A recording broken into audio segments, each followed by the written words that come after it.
So let's review how the white beans, remember these white beans, let's review how the white beans began. Let's review the importance of indentured servitude, the indentured servant. In the second session of this course, we learned that labor recruitment is the key to the migration of European populations since the colonial period. Now, the major distinction amongst European immigrants to the British colonies before the American Revolution related to the way in which they were able to afford passage to the colonies. Some were able to immigrate based on their own or family resources. Generally, if you had skills or if you had capital or if you worked in a specific profession, you were coming across. And so those who could pay their way, government officials, clergy, merchants, artisans, farmers, gentry, and lesser nobility, they came in and they were able to establish themselves, no problem, because they had the money, because they had the means.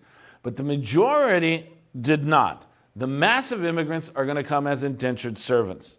The indentured were required to perform an average of 8 years of labor to repay the price of their passage. Because of a lack of capital and skills, they were forced to perform arduous labor, and many times, because of a lack of opportunity, their indentured status was extended. So their only opportunity for success was the British elimination policy of native peoples from their land. If the British can eliminate the native peoples from the land, then they could then have access to land, because that's the key. You don't want to be an indentured servant, you want to be a landowner. Or if you didn't like the oppressive conditions from your master, then you could run away. And usually if you ran away, you went and joined native people's resistance movements. Now, most often indentured rebellions in the southern colonies are going to pave the way for their replacement as workers through the introduction of slavery. White masters do not like it when white workers rebel. So wherever slavery appeared in the British colonial experience, it was usually preceded by white indentured servitude, a servitude that many times led to white rebellion. So let's visit a film clip that I already shared with you in the second part, in the second session of this class, but let's appreciate the importance of indentured servitude to the creation of the United States. Let's go to that film clip.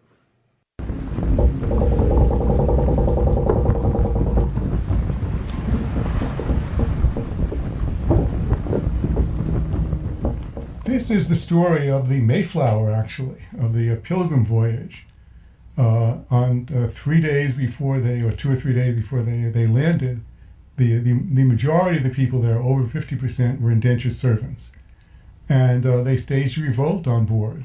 And what came out of it is the famous document known as the Mayflower Compact, where all the people there were declared themselves equal, free and equal. They revolted against the form of servitude that most of them had been committed, had signed up to put themselves under.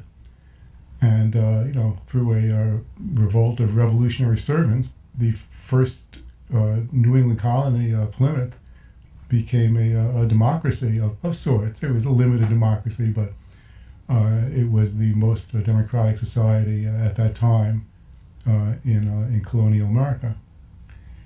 Well, in the colonies, most of the colonies, or all of the British colonies, were really set up by corporations.